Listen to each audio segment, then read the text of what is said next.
atas apa yang telah disampaikan. Mudah-mudahan itu memacu semangat kita dalam berkaskan para ikhwan dan akhwat sekalian. Selanjutnya yaitu tausiah kedua yang akan disampaikan oleh Ustaz Ahmad Soleh. Untuk itu para ikhwan dan akhwat siapkan fokusnya. Mudah-mudahan kita diberikan kepahaman atas apa yang akan beliau sampaikan. Kepada beliau, Ustaz Ahmad Soleh, kami persilakan.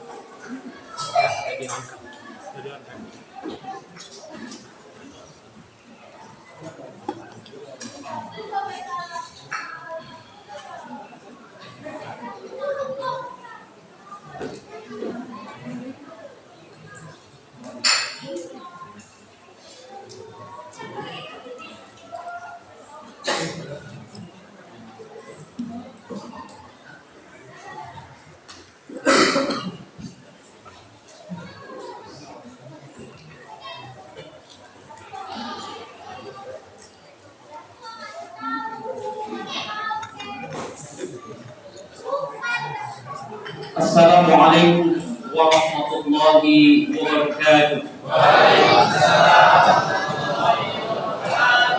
Alhamdulillahi hamdan katsiran tayyiban mubarakan fihi kama yuhibbu rabbuna wa yarda. Asyhadu an la ilaha illallah wahdahu la syarika lah wa asyhadu anna Muhammadan 'abduhu wa rasuluhu wa innahu la nabiyya ba'dahu. Allahumma salli wa sallim wa barik ala nabiyyina Muhammadin wa ala alihi wa ashabihi wa man tabi'ahum bi ihsanin ila yaumil qiyamah. Amma ba'd. Ikhwan kaum muslimin, akhwat kaum muslimat yang sama-sama mengharapkan ridho Allah Subhanahu wa taala. Alhamdulillah pada pagi menjelang siang ini kita dipertemukan oleh Allah Subhanahu wa taala di majlis yang mulia, majlis yang dikelilingi oleh para malaikat dan mereka mendoakan kita. Kalau kita yakin kepada apa yang dikabarkan dalam hadis Nabi SAW, bahkan bukan hanya para malaikat, ikan-ikan yang ada di akuarium kita, ikan-ikan yang ada di lautan dan di air yang tawar juga mendoakan kita. Itu menunjukkan bahwa kasih sayang Allah Subhanahu wa taala terhadap mereka yang mau duduk di majlis yang berbahagia, yang memuji Allah Subhanahu wa taala dan bersolawat atas Rasulullah Muhammad sallallahu alaihi wasallam. Berapa lama saya diberi kesempatan? Berapa menit? 45 ya, berarti sampai jam berapa? Sampai jam 11:20. Oke, baik. Saya diminta oleh Lajnah untuk membahas mengapa kita membela Muslim Palestina, betul ya? Baik, next kita akan lihat ya latar belakang dasar dari Al-Quran. Di situ dinyatakan paling tidak ada ada 3 ayat yang saya kutip. Yang pertama, wa ta'awanu 'alal birri wat taqwa wa la ta'awanu 'alal itsmi wal 'udwan. Al-Maidah ayat 2. Ayat ini masyhur di kalangan kita, ya, sebagaimana masyhurnya persoalan mengapa kita membela Muslim Palestina. Pertanyaan mengapa kita membela Muslim Palestina itu jawabannya sama. Mengapa kita membela Muslim kambing? Sama. Mengapa kita membela Muslim Rohingya? Sama jawabannya. Maka dasar hukumnya juga tidak berubah. Mesti itu ayatnya, itu ya. Wa ta'awanu, apa artinya? Dan tolong menolong lagi. Ta'awanu menggunakan wajah tafa'alu. Ya, tafa'al berarti ini saling. Saling tolong menolong. Al-birri di atas albir. Albir itu dalam bahasa kita kebaikan, gitu ya. Meskipun nanti di dalam bahasa Al-Quran banyak sekali yang artinya kebaikan. Ada bir, ada hasanun, ada apa lagi? Khair, gitu kan. Nah, tentu itu kajian nanti dalam tafsir ya, karena waktunya terbatas. Wa taqwa, dan dalam ketakwaan. Wala ta'awanu, kalau tadi isim amar diawali dengan isim amar, kemudian di tengahnya ada fi'il amar maksud saya, maka ini ada fi'il nahyi, larangan. Wala ta'awanu, dan janganlah kalian saling tolong menolong, gitu ya. Ada ismi atas apa ism dosa, wal udwan dan permusuhan. Makanya ini menarik, ini terdapat di dalam surat apa? Dalam surat Hidangan ayat kedua, gitu ya. Al-Maidah bermakna hidangan. Yang kedua, wa ma arsalnaka illa rahmatan lil alamin. Tidak semata-mata aku mengutus engkau ya Nabi Muhammad illa kecuali rahmatan lil alamin. Nah, ini yang kemudian saya ingin bahas. Rahmatan lil alamin. Apa itu rahmatan lil alamin? Rahmat bagi seluruh alam. Rahmat bagi seluruh alam. Rahmat itu apa?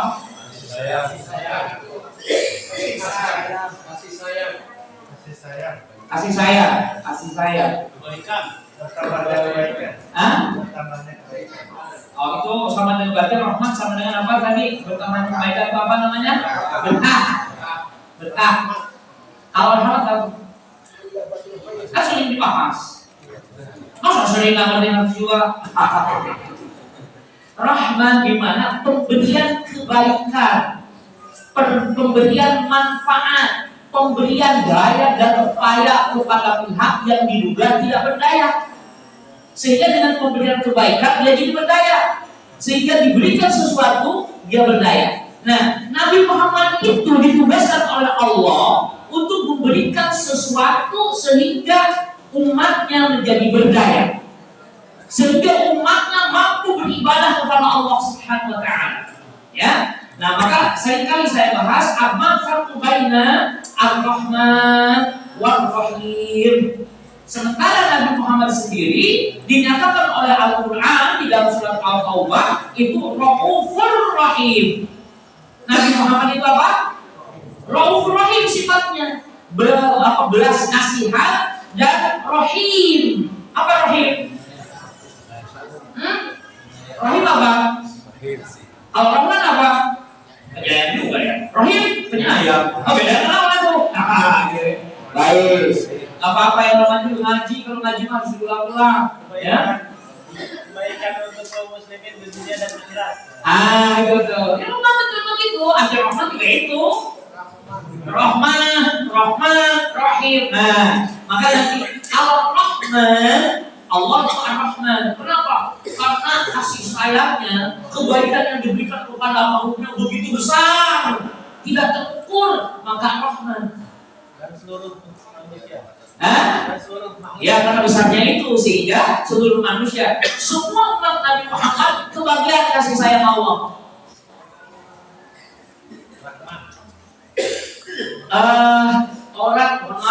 Orang agama selain Islam yang hari ini itu umat Nabi Muhammad bukan? Umat Nabi Muhammad bukan? Oke, saya membuka dengan penjelasan Ustaz Imam Santoso. Ada sebuah hadis mengatakan kullu ummati yadkhuluna jannata. Apa artinya? Adalah semua umatku. Semua umatku akan masuk surga. Apakah yang Anda sebutkan tadi umat Nabi Muhammad yang non-muslim juga akan masuk surga? Dari mana Anda tahu dilarang masuk surga? Ya, saya kasih tahu nih. Ya ini benar. Jadi kalau dimaknai lil jami' berarti seluruh umat Nabi Muhammad. Seluruh umat Nabi Muhammad punya potensi. Nah itu maksudnya. Dari mana pengertian punya potensi? Kalau menggunakan fi'il mudhari'. Fi'il mudhari' gimana? Kullu ummati yadkhuluna jannata illa man aba. Yang tadinya kullu lil jami' menjadi lil ba'd karena ada illa. Illa man aba fi'il madhi. Kecuali yang telah enggan gitu. Kira Rasul ditanya, wa man ya'ba ya Rasulullah? Siapa yang sedang enggan dan akan terus enggan? Nabi tidak menjawab siapa enggak. Tapi coba perhatikan.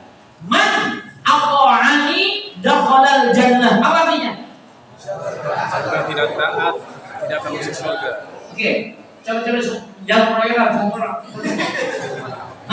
Coba siapa yang angkat tangan dulu? Angkat tangan dulu. Siapa yang taat kepadaku, maka dia yang akan masuk surga. Oke. Kalau akan menggoreng ini firman lah. Jangan yang lain. Kan apaan? Dakhala berarti firman coba perhatikan. Menarik ini. Dan dulu Kalau yang lu kan tadi ilmu goreng. Kalau ini ya man ata'ani dakhala jannah. dialah yang masuk surga. Dia yang telah masuk surga. Coba. Sekali lagi.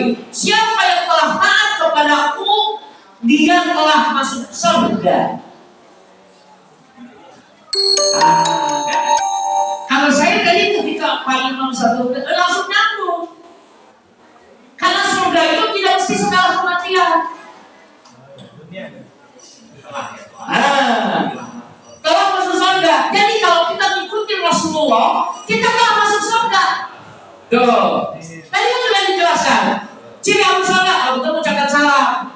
Kalau masuk ke rumah anaknya tidak mengucapkan salam, berarti itu rumah bukan surga. Karena kalau surga mesti cirinya mengucapkan salam. Begitu kata beliau tadi. Sudah masuk surga. Maka oleh sebab itu, man arada wuhdatal jannah, orang yang sudah berbayat di jalan itu sudah masuk surga, ikhwan. Tentu harus dijelaskan dulu supaya tidak jadi fitnah. Surga yang mana, gitu ya? Tapi pembahasan saya bukan itu sesungguhnya. Oke, tidak apa-apa. Saya harus jelaskan. Jadi kehidupan surgawi itu tidak harus setelah mati. Para nabi dan rasul itu diutus oleh Allah untuk mewujudkan kehidupan surgawi di dunia. Padahal apa dunia itu artinya apa? Berkah dunia itu. Jadi ini alam dunia apa bumi? Bumi apa alam dunia nih? Dunia. Hah? Dunia. Agak apa sih? Ini tuh yang kita bijak. Dunia apa bumi? Bumi. Tapi disebutnya alam dunia karena alam rendah. Tetapi nanti surga disebutnya rafiqul a'la, alam yang tinggi. Saya bisa kira enggak? Nah, rafiqul a'la ini bayang-bayangnya harus diterapkan di dunia, di bumi maksud saya. Sehingga nanti bumi juga lagi dunia, tapi bumi menjadi a'la. Ketika apa itu bumi menjadi a'la? Ketika berbunyinya taat kepada Nabi Muhammad Sallallahu Alaihi Wasallam. Karena tadi hadisnya mengatakan, man ata'ani, siapa yang telah taat kepadaku, taat kepada risalah yang aku bawa, sungguh dia telah masuk surga. Dan saya kasih tahu di surga itu kita ini punya istri lebih dari satu. Dan mesti di situ banyak yang berangkat, waduh, nyerah saya kalau itu. Kalau Ustaz sudah membahas itu, nanti di rumah bisa berantem yang ketiga dipercepat. Kenapa bisa terwujud? Karena ahli surga itu kebenciannya diangkat oleh Allah, dicabut semuanya. Jadi kalau saya benci sama antum, berarti saya bukan bukan di surga hidupnya. Berarti saya hidupnya masih di dunia. Tapi kalau di dunia itu sudah saling mencintai karena Allah, saling mendoakan, saling menolong, saling membantu, maka itulah surga. Ya, surga yang belum kematian maksud saya. Sampai di sini bisa dipahami dulu enggak? Jangan sampai jadi fitnah nanti ya. Maka salah satu harus dipahamkan gitu. Maka selama itu ini kok ilmu doa yang dipakai ini film lagi. Saya baca syarah nggak ketemu juga. Ketemulah ketika membahas tentang memahami Islam dari perjalanan Nabi Adam alaihissalam. Dari situ saya ini ternyata. Apalagi kemudian tadi Minatul Bari baiti jannati. Jannah yang mana yang dimaksud? Gitu ya. Jannah yang mana dihuni, maksudnya rumah tangga yang dihuni oleh orang-orang yang memiliki karakteristik ahli jannah. Jadi riasah pun begitu, niabah pun begitu. Kalau dihuni oleh ahli surga, maka sesungguhnya niabah sudah jadi surga. Cirinya apa? Kalau ketemu itu ucapkan salam, ya, kelebihannya ini. tentang salam saya ingin bahas. Benarkah jika seseorang mengucapkan Assalamualaikum, jawabnya juga Assalamualaikum? Benar atau tidak? Assalamualaikum. Salam. Diberi salam dan kalau hari salam dari kata kita. Padahal ikhwan, dua-duanya benar. Mari kita lihat dari sisi nahwu dulu. Assalamualaikum dengan Waalaikumsalam. Assalamu mubtada, alaikum khabar. Waalaikumsalam khabar, assalamu mubtada. Berarti itu khabarnya khabar muqaddam, khabarnya digabungkan. Maka artinya sama, mubtada khabar atau khabar muqaddam baru mubtada sama artinya. Maka sebagai pembuktiannya buka nanti di dalam tafsir Ibnu Katsir. Bapak kita ada kali salam disuruh mengucapkan salam kepada malaikat, Nabi akan mengucapkan Assalamualaikum, dijawab oleh malaikat Assalamualaikum warahmatullahi. Jadi aku usah ributkan bodohnya boleh. Nah sekarang begini, kalau ada orang kafir atau non muslim mengucapkan salamnya begini, Assalamualaikum, jawabannya gimana? Waalaikumsalam. Ini bukan assalamualaikum, dia mengucapkannya gini, Assalamualaikum. Tuh. Jawabnya gimana? Kalau saya jawab begini gimana? Ketika non muslim mengucapkan Assalamualaikum, saya jawab Waalaikumsalam. Boleh tidak? Menjadi mau jadi hukum. Dalilnya apa kalau boleh?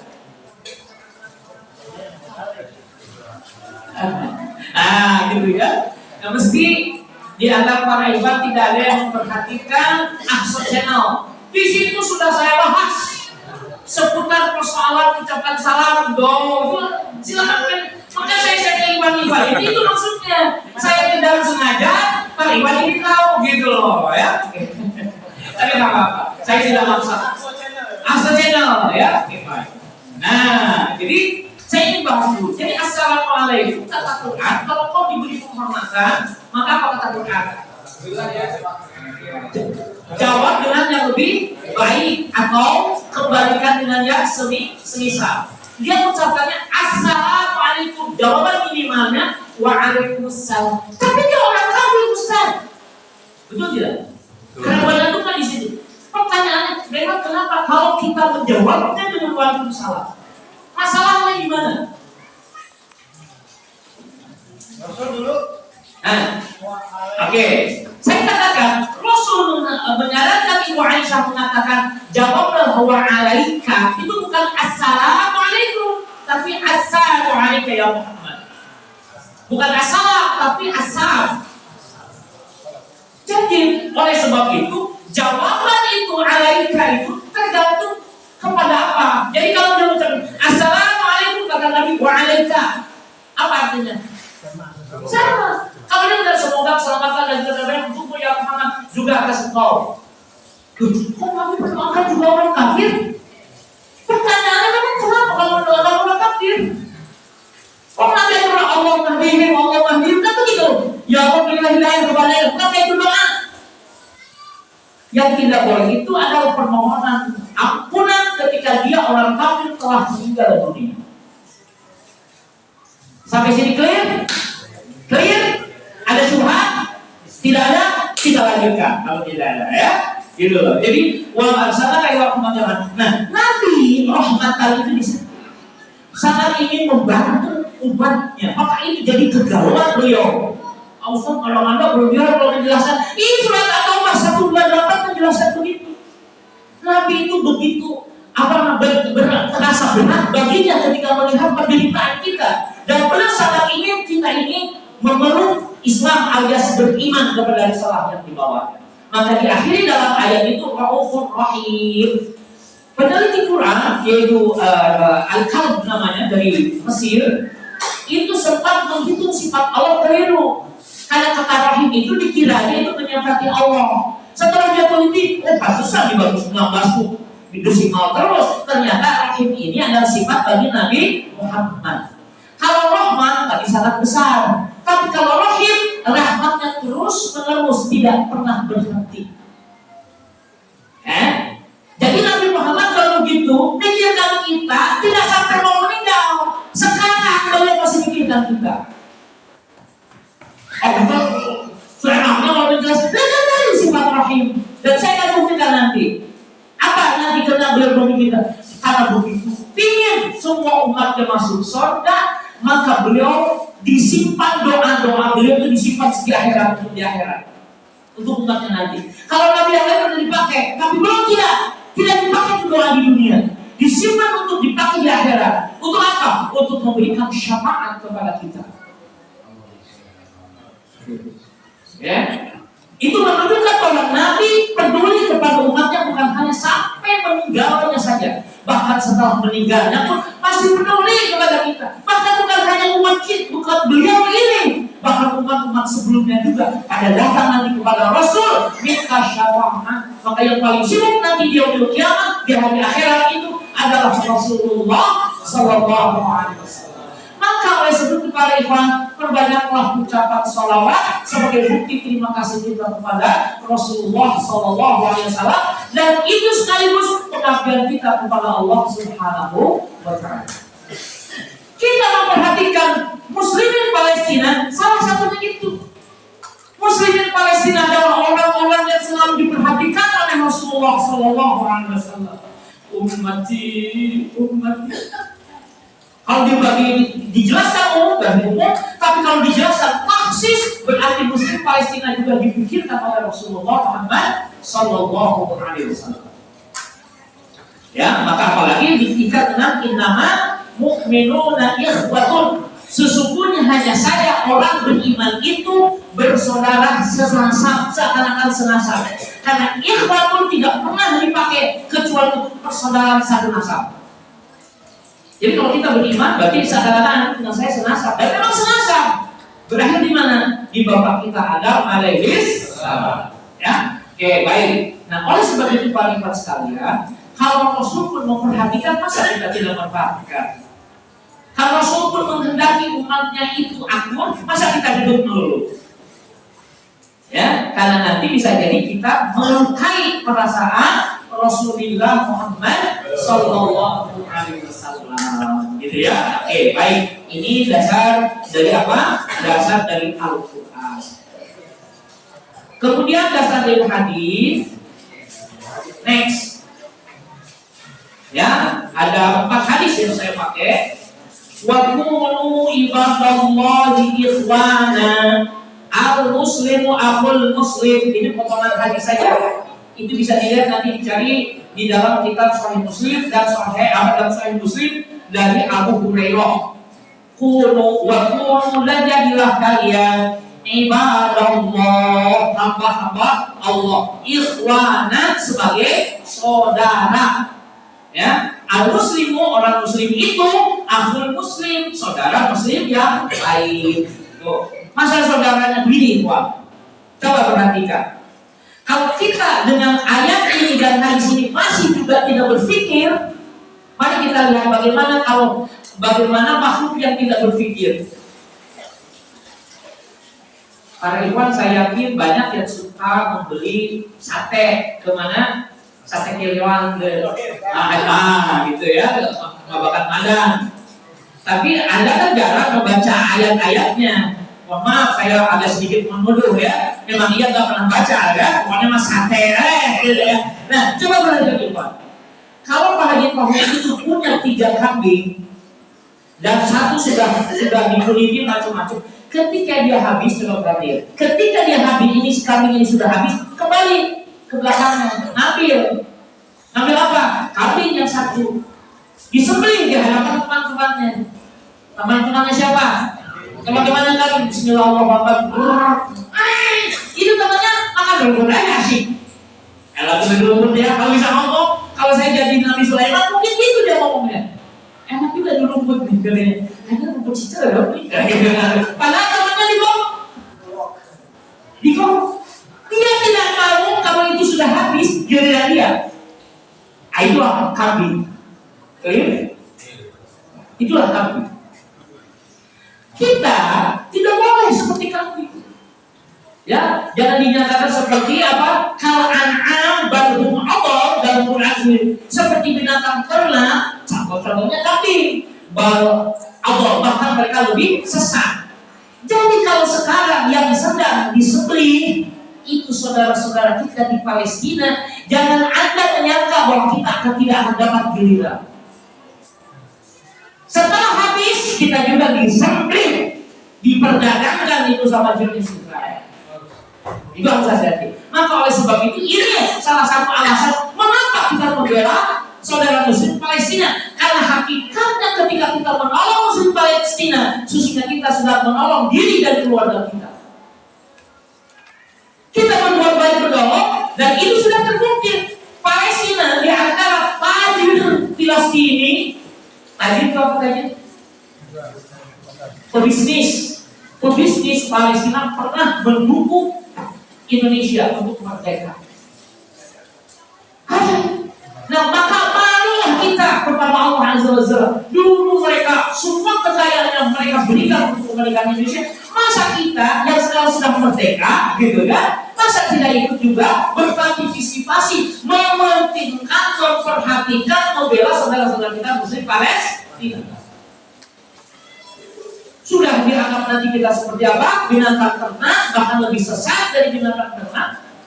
Akan tetapi yang paling penting itu semua ibadah kepada Allah Subhanahu wa Ta'ala. Karena kita merasa kasihannya mereka dijajah. Yang harus dikasihani itu kamu, bukan mereka. Nah, ini sekarang peninjauan yang berbeda. Ya, kenapa yang harus dikasihani kita? Coba ikhwan, Palestina itu sudah berpuluh-puluh tahun dijajah. Oke, berpuluh-puluh tahun dijajah oleh Zionis Israel. Tapi tiap tahunnya menghasilkan 5.000 hafiz Quran. Padahal mereka statusnya adalah jajahan. Amma bila ukhra, adapun negeri yang lain sudah merdeka lebih dari 50 tahun. Cara memperingati kemerdekaannya joget-joget. Aurat diubah. Tengah jalan mereka. Semuanya tutup Agustusan gitu. Gitu kan? Terus dipakai seperti itu apa? Mereka dikir yasinan bukan, joget-joget, bukan orang. Sekarang kalau begitu yang ditolong Allah itu yang dijajah, yang dikasih kemerdekaan. Kali ini penelitian saya, penelitian tesis saya itu. Maka oleh sebab itu pertanyaannya kalau kembali lagi tadi di Asal Channel itu ada beberapa pertanyaan. Apakah Nabi yang digergaji juga ditolong Allah? Nabi yang digergaji ditolong Allah enggak? Ada Nabi yang digergaji enggak? Ada. Siapa? Nabi siapa? Nabi siapa? Nabi Zakaria. Nabi Zakaria itu ditolong Allah enggak? Kan begitu pertanyaannya. Digergaji, meninggal wafatnya kan digergaji. Pertanyaannya Nabi Zakaria ini ditolong Allah atau dibiarkan Allah?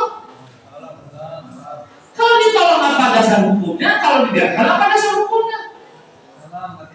Agama masih sahih gitu ya, alasan itu. Jadi kita seringkali membuat satu persoalan itu dalam menilainya apa kekurangan sunnah, akibatnya jadi salah kaprah. Seakan-akan yang hebat kali kasus karunia itu kita yang sudah merdeka. Itu juga betul. Dikasih kemerdekaan menjadi baik jika kemerdekaan itu diisi dengan ketakwaan kepada Allah Subhanahu wa Ta'ala. Sebagaimana antum diberi harta kekayaan dan harta kekayaan itu dipakai kepada Allah, maka harta kekayaan itulah kebaikan.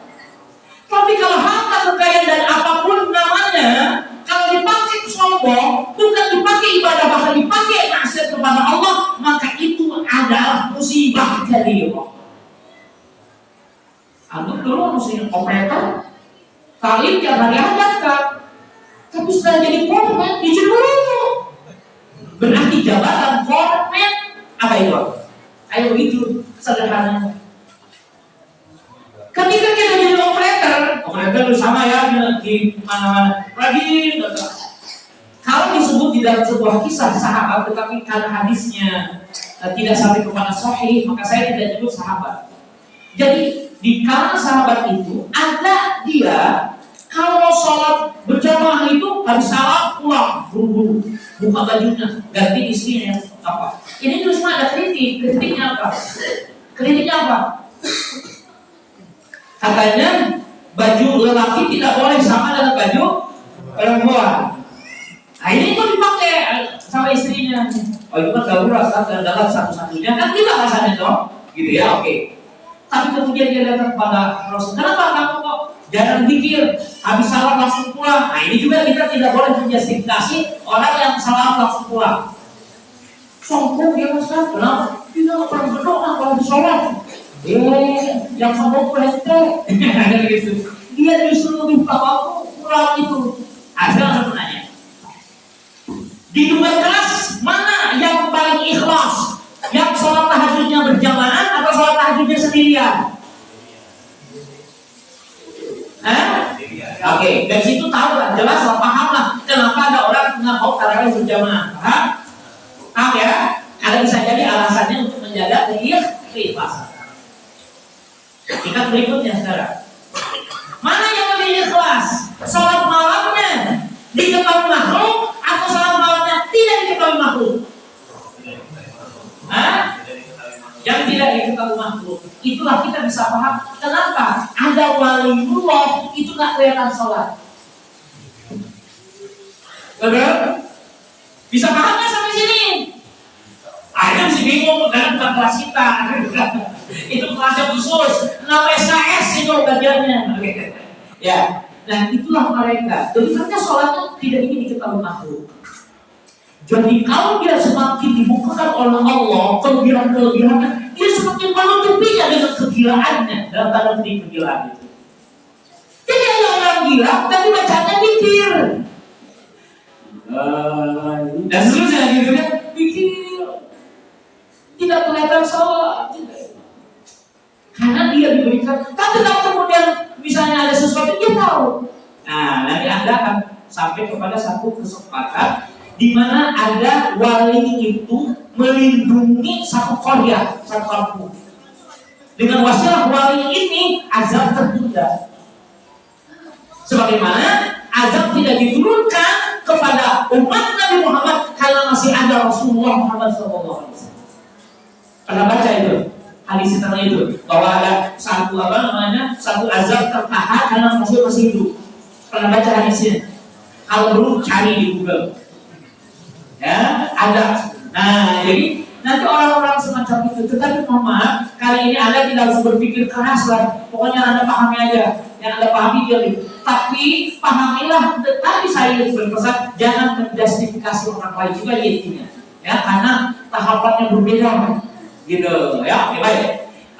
Itu waktu ibadallahi ikhwana al-muslimu akhul muslim. Kalau hadis menggunakan kata akhu, tapi kalau ayat menggunakan kata ikhwah, gitu ya, artinya saudara juga.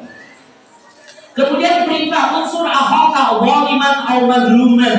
Tolonglah saudaramu yang zalim atau yang dizalimi. Nah, muslimin Palestina termasuk kategori mazluman, termasuk yang dizalimi. Ya, maka inilah dasar kenapa kita membela, menolong, membantu muslimin Palestina. Al-mu'minu lil mu'mini kal bunyani yashuddu ba'dhu ba'dha. Orang beriman itu terhadap orang beriman lainnya seperti bangunan yang saling menguatkan. Katakanlah mereka sekarang sedang bermasalah, bangunan itu mau roboh. Ya, ada istilah apa kebersihan etnis apa? Etnis apa? Cleansing, ya, apa? Genocide juga ya itu. Nah, untuk maka kita wajib membela dan membantunya dengan atas dasar hadis ini. Meskipun syarahnya boleh satu-satu panjang, tapi paling tidak itu ya. Rawahu Al-Bukhari wa Muslim an Abi Musa Al-Ansari. Kemudian masalul mu'minin fi tawadihim wa farahihim wa ta'atufihim mazal jasad. Jadi perpisahan orang mukmin dalam setiap aktivitasnya, saya sebut aktivitas, saya tidak terjemahkan satu persatu, itu seperti jasad yang satu. Itu ada lanjutannya dari situ. Apabila sakit bagian ini, maka seluruhnya menjadi sakit. Katakanlah bahwa sekarang tubuh kita yang sakit itu Muslim Palestina, maka apa yang dirasakan mereka mestinya dirasakan oleh kita. Ya, ketika mereka, meskipun nanti ada pertanyaan dari Anda, katanya dijajah. Kami makan biasa pakai asin, dia mah pakai ikan. Benar nggak? Orang Palestina nanti bagi ditanya Pak Edi, itu makanannya itu ikan. Dikira mahal itu. Katanya dijajah, tapi mereka mau makan begitu. Maka itulah mengakibatkan mereka nangis ketika melihat di Indonesia yang menolong mereka di mana di Palestina makannya dengan Dengan pedang, jadi dikasih apa itu jeruk, apa mah, tapi bagi mereka itu kan ikan peda itu seakan-akan gizinya sudah tidak ada. Apalagi yang sudah terasa agak seperti itu ini agak bagi kita kan itu membuat kita nariman apa itu nariman? Membuat kita makanan berikan, mereka nangis. Ya saudara-saudara kita di Indonesia, mereka sehari-hari rela makan dengan apa adanya karena mereka memperhatikan kita pejuang-pejuang miskin. Duitnya tidak diberikan makanan, tidak diberikan ikan, tapi diinfakkan untuk membela saudara. Ya Allah, saya mereka sebagaimana mereka telah menyayangi kami muslimin Palestina. Ya, masya Allah. Nah ini saya kira Pak Ikhwan harus dipahami. Sehingga alasan-alasan Quran dan Sunnah itu sudah cukup sehingga tidak harus perlu bayar lagi, tidak perlu penjelasan lagi bahwa itu jelas bahwa kita harus membela muslimin Palestina yang sedang terzalimi. Ini dari dasar dari dasar hadis. Kemudian para sekalian, kondisi muslim Palestina ini saya bebas dalam pengertian yang umum. Pertama, kondisinya terjajah. Next. Kedua, tidak bebas dan terkekang. Tentu kalau yang digambarkan tadi itu, katanya terjajah, tidak bebas dan terkekang, mungkin bisa sekolah mengucapkan apa tadi dengan Palestina, cinta Indonesia, terima kasih Indonesia. Itu mah nggak terjajah. Kan betul kan itu mah tidak terjajah itu, karena dia di mana? Di Gaza. Adapun Palestina yang begitu luas, sekarang tinggal sedikit Gaza dan sedikit saja. Semuanya sudah dikuasai Zionis Israel. Nah mereka yang belum mampu menguasai Gaza karena Allah belum mengizinkan atau memang Allah akan memberikan kemenangan bisa mengusir Zionis Israel. Nah sekarang penentuannya apa untuk bisa mengusir Zionis Israel? Ada begitu, ya. Jadi para ikhwan sekalian, para waliullah tuh tak takut dijajah itu, tetap aja enjoy aja ya. Mau habis nanti Palestina, mereka nggak ada urusan dalam pengertian, tidak urusan itu, tidak sedih. Karena dia makna kehidupannya sudah paham, sudah kuasai.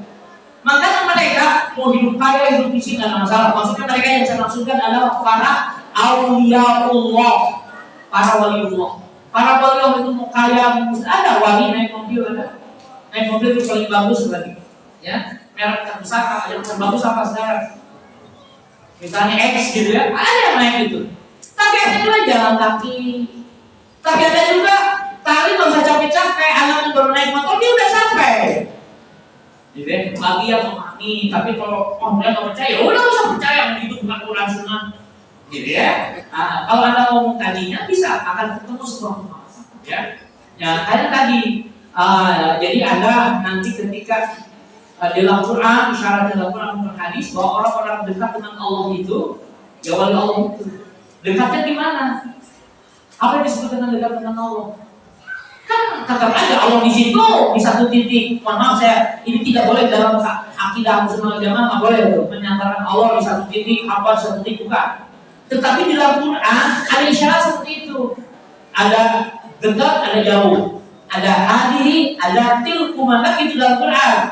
Nah sehingga kemudian yang dimaksud Allah dalam makhluk itu tidak berubah posisinya begitu, tapi ada istilah dekat, ada istilah jauh. Yang dimaksud dekat adalah dia begitu mengabdi kepada Allah, ibadah kepada Allah terus menerus sampai Allah ridho kepadanya. Kalau Allah sudah ridho kepadanya, maka pendengarannya adalah pendengaran Allah, penglihatannya adalah penglihatan Allah. Dia minta apa? Gitu. Nah biasanya orang-orang semacam ini sudah nggak perlu jas, nggak perlu damis, nggak perlu selendang. Nggak perlu. Jadi yang dia minta, Ustaz itu pakai jas gantengnya, beli kaset, si ganteng kuning itu pakai jas kaset bolehnya, ya Allah aku abdi mengenal jas, ada begitu kalau begitu. Ya dia yang boleh, masya Allah dia orang saleh, dia orang takwa, dia minta Allah, ya Allah saya mau ketakwaan. Makanya doa-doa diajarkan oleh Nabi Muhammad SAW itu salah satunya. Allahumma inni as'aluka atau Allahumma inna nas'aluka ma sa'alaka Nabiyyuna Muhammad sallallahu alaihi wasallam. Ya Allah kami memohon kepadamu apa-apa yang Nabi Muhammad memohon kepadamu. Karena kalau minta sendiri, minta jas, minta mobil, minta kedudukan, Belum tentu itu diminta Nabi. Karena setahu saya Nabi nggak pernah kita kedudukan. Nggak bilang minta mobil, nggak bilang gitu ya. Nggak pernah. Maka karena itu rahasia semuanya, karena rahasia belum apa yang diminta Nabi itu kita minta. Wa na'udzu bika, dan kami berlindung kepada Engkau ya Allah mimma ya'udzu bika Nabiyyuna Muhammad sallallahu alaihi wasallam, dan kami berlindung kepada ya Allah dari apa-apa yang Nabi Muhammad SAW berlindung darinya. Maka ini insya Allah dijamin selamat ya. Dijamin selamat karena 5 menit lagi ya. Oke, baik kalau gitu cara kita. Jadi terjaga tidak bebas dan tertekan dalam berbagai kesulitan, dalam berbagai kekurangan, jelas ada sepakatlah hal ini. Para ikhwan di antara mereka anak-anak Palestina suruh baca Al-Fatihah tidak bisa. Suruh baca syahadat tidak bisa. Ustaz sok tahu, dan kan Ustaz sering dengar dari ikhwan-ikhwan yang belum pernah ke sana. Ya, bukan hanya Palestina, Syria begitu. Ini orang Arab, suruh syahadat nggak ngerti, suruh baca Allahu nggak bisa. Bukan tulisan Arab, tulisan Arab nggak bisa. Nah, kita sampai hatam yang buat itu. Nah, itu kan di Gaza. Ya, ini kan di sisi lain. Yang bukan buat titipan. Nah, maka oleh sebab itu, di satu sisi kita hendaknya bersyukur. Kita meskipun orang ajam, non Arab bisa menghafal Al-Fatihah. Tapi kalau apalagi mencetek, atau juz 30. Apa itu? Juz 30 berapa surat tuh? Paling alhamdulillah tuh kita orang non Arab tapi bisa hafal juz 30 meskipun bukan 30 juz gitu ya. Oke. Ya, enggak apa-apa. Itu harus disyukuri. Nah, para ibu sekalian, next sikap kita sekarang. Ya, pertama tadi sudah dibahas menata dan meniti barisan muslimin untuk bebaskan berbagai kezaliman khususnya bagi muslim Palestina. Tidak saya bahas karena Ustaz Imam Sattoso tadi sudah membahas. Ya. Kedua, ikut berjuang dalam mendapatkan kembali kemerdekaan muslim Palestina. Asal itu politik. Ada yang bicara seperti itu kita? Udah mulai nih kita berpolitik. Sebenarnya politik itu apa? Sejak awal saya bilang, amalkan Quran, amalkan sunnah, nggak usah pakai teori-teori lain. Karena nanti ada irisan masalahnya. Kita ngamalkan Quran, ngamalkan sunnah, irisan dengan ajaran politik. Sehingga politik ini bukan, kalau kau mengatakan bahwa ini boleh berpolitik, ketahuilah inilah syariat Islam. Maka sebab itu yang pertama ada pahami Quran dan sunnah. Sehingga kalau ada irisan dengan yang lain, tidak peduli karena niatnya juga penegakan Quran dan sunnah. Ya, oke. Kemudian next yang ketiga, mengurangi beban kesulitan mereka. Ya, salah satunya kita pandai sini apa yang kita bisa, yang kita mampu, ya. Masya Allah. Saya tidak mengharuskan Anda memberi surplus. Kan kalau bisa yang istiqomah, yang berkelanjutan. Misalnya Anda infak untuk Palestina sebulan, misalnya cuma 50.000.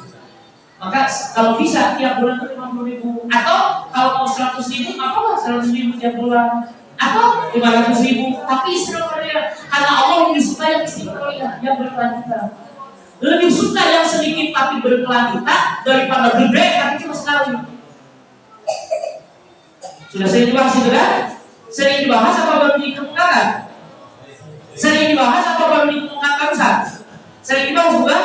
Ya, bagi riasa yang sering membahasnya gitu kan? Adapun yang ada, oke baik. Jadi paling tidak sekalian yang keempat adalah berdoa untuk kebaikan mereka. Paling tidak Allahumma sholli ala muslimin fi Filastin khassa wa fil budal mu'minina amma. Itu dibaca.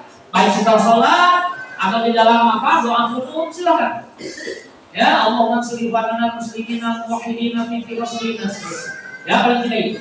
Nah, ini saya kira paling sekalian yang dapat saya kemukakan. Pas ya, berarti ya waktunya ya. Demikian yang dapat saya kemukakan. Sekali lagi kurang dan lebihnya saya mohon maaf. Jika apa yang saya kemukakan meskipun itu sering dikaji tapi menambah pemahaman, maka ketahuilah itu datang dari Allah Subhanahu Wa Taala. Tapi jika yang saya kemukakan Anda menjadi ragu, maka itu kesalahan saya yang salah menyusun narasinya, menyusun kata-katanya, gitu ya. Demikian sallallahu ala nabiyina Muhammadin walhamdulillahirabbil alamin. Wassalamualaikum warahmatullahi wabarakatuh.